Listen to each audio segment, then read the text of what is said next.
Bonjour, aujourd'hui j'aimerais vous parler des perspectives des marchés de matières premières en général et des marchés de métaux en particulier, perspectives pour les mois et les années à venir, sachant que 2022 aura été une année très agitée et pas très bonne de ce point de vue-là pour la métallurgie, puisqu'on a eu des pics de prix sur les marchés des métaux et puis de manière générale des prix extrêmement volatiles. Alors, pour aborder les perspectives, en fait, on peut le faire de deux manières. Soit à moyen terme, on analyse l'offre minière dans le monde, la demande de métaux, ses principaux facteurs à l'horizon 2 ou 3 ans, et on en déduit une toile de fond pour l'évolution des prix des métaux, donc c'est le moyen terme, 2-3 ans.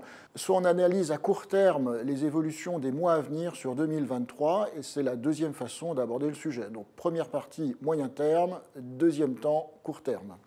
Alors pour ce qui est du moyen terme, je vous invite à regarder ce graphique très intéressant du montant des investissements dans les secteurs des matières premières. Alors, secteur des matières premières énergétiques, pétrole et gaz, c'est la ligne en bleu foncé, et secteur des métaux, en l'occurrence la ligne bleu clair qui correspond au cuivre. Et là, vous voyez ce qu'on appelle le supercycle des matières premières, qui correspond en fait à partir de la fin des années 2000 et jusqu'au milieu des années 2010, à une envolée considérable des investissements de production, de plateformes offshore, de gisements gaziers, de mines dans le monde. Vous voyez que les investissements ont triplé de la fin des années 2000 jusqu'au milieu des années 2010. Et puis, depuis le milieu des années 2010, un effondrement progressif des investissements dans le monde. Aujourd'hui, les investissements dans le cuivre ou aussi dans le secteur énergétique sont grosso modo 2 fois plus faibles dans le monde qu'il y a une dizaine d'années. Évidemment, quand l'offre est plus faible, c'est plutôt, toutes choses égales par ailleurs, un facteur de soutien au prix, un facteur en fait de renchérissement du prix des matières premières. Alors, il faut regarder là l'évolution de la demande de matières premières telle qu'on peut l'attendre à moyen terme dans le monde. Il y a deux facteurs qui vont jouer. Le premier, c'est la croissance chinoise. La croissance chinoise a été relativement décevante en 2022 en lien avec la politique du zéro Covid qui a pesé sur l'activité. À la fin de l'année 2022, les 2 derniers mois, on voit une accélération des importations de gaz naturel liquéfié en Chine, ce qui suggère en fait une reprise de l'activité. La question est de savoir à quel rythme l'économie chinoise va reprendre. C'est difficile de répondre à cette question. C'est très dimensionnant pour les marchés de métaux. Donc ça, c'est quand même un facteur à moyen terme de soutien des prix et de la demande de métaux dans le monde. Et l'autre facteur, c'est l'accélération des investissements dans la transition bas carbone et les énergies renouvelables dans le monde. Il y a un soutien des pouvoirs publics considérable qui a été décidé en 2022, que ce soit en Chine qui a relevé ses objectifs d'énergie renouvelable, en Europe avec le plan REPowerEU qui a été décidé l'année dernière.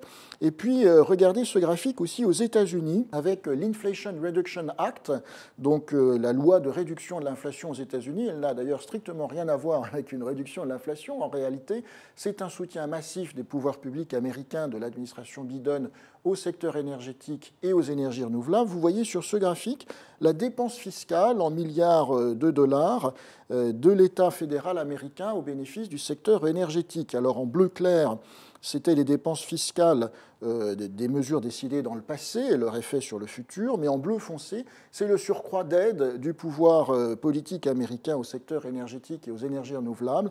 Et vous voyez qu'en bleu foncé, ce surcroît d'aide est absolument considérable. Or, les énergies renouvelables sont très intensives en métaux.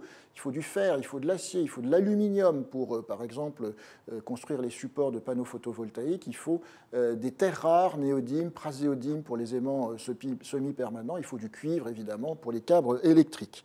Donc, de manière générale, si vous avez une offre qui est relativement faible parce que les investissements sont faibles et une demande qui est dynamique, a priori, on s'attend plutôt à un soutien des prix des métaux dans les années qui viennent et on ne s'attend pas vraiment à une baisse en deçà des niveaux actuels. Alors j'en viens maintenant à l'analyse de court terme qui est un petit peu plus délicate en fait parce qu'elle est plus volatile. Si je prends le marché du cuivre, eh bien là aussi on voit ce phénomène où l'offre devrait rester le côté court du marché en 2023, c'est-à-dire une offre relativement peu dynamique, une demande dynamique. Pour la demande de cuivre dans le monde, j'y reviens pas. La Chine, sa reprise, la transition bas carbone. Mais dans le cuivre, on a des problèmes d'offres minières.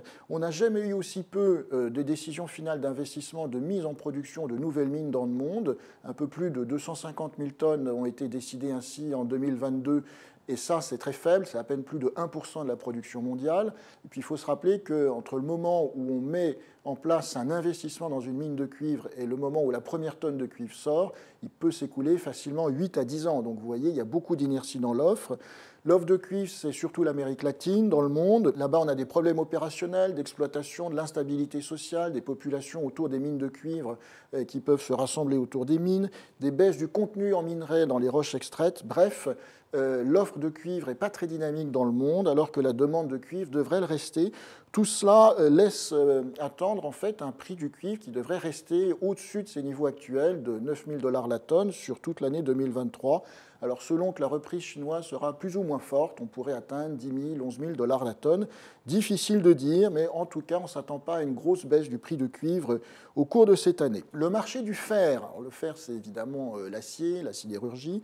Le marché du fer, c'est un marché qui est souvent très dominé par les anticipations de croissance en Chine. En tout cas, on a eu un rallye sur la tonne de fer assez improbable entre septembre et décembre 2022. On est passé de 78 $ la tonne à plus de 120, donc un quasi-doublement en quelques semaines, qui était lié à des anticipations de reprise de l'économie chinoise. Alors, certains analystes pensent qu'il y a eu surréaction du marché parce que même s'il y a une forte reprise économique chinoise, le secteur immobilier en Chine est très malade. Or, qui dit immobilier dit béton armé, qui dit béton armé dit quelque part fer et utilisation du fer. Alors, il est difficile de savoir lequel des deux facteurs va l'emporter. En tout cas, on peut considérer que la demande de fer dans le monde, dans le contexte macroéconomique de 2023, ne devrait pas nécessairement être trop dynamique.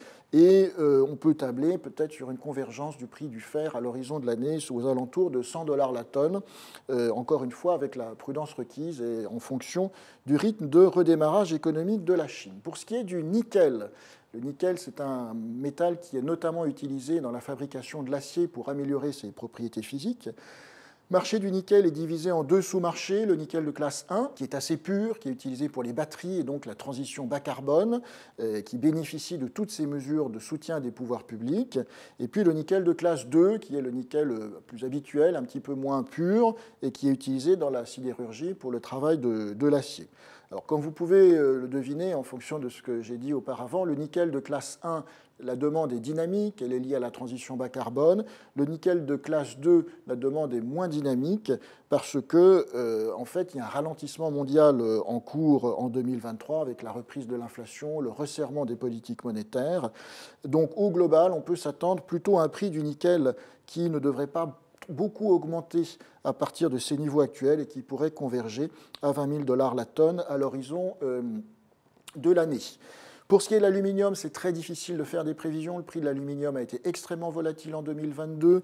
On a eu un pic de prix en mars de 4 000 $ la tonne, et puis on est passé à 2 000 $ la tonne en septembre, 2 fois moins.